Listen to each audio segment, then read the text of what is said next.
In nomine Patris et Filii et Spiritus Sancti. Amen.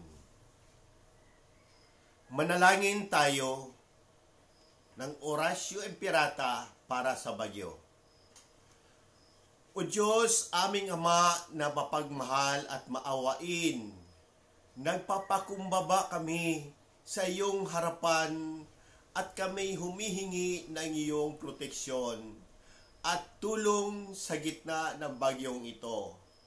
Ipagkaloob mo sa amin ang iyong kapayapaan at lakas upang mapagtagumpayan ang mga pagsubok na dulot ng mga kalamidad.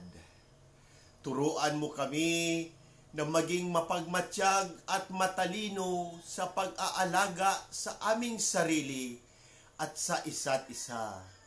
Naway, pangalagaan mo ang aming mga tahanan, ang aming komunidad, at ang lahat ng mga naaapektuhan ng bagyo.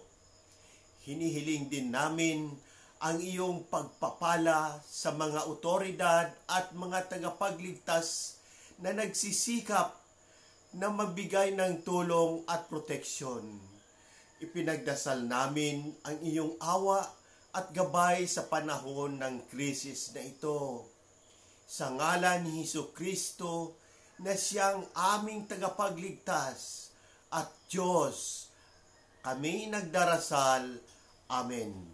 In nomine Patris et Filii et Spiritus Sancti. Amen.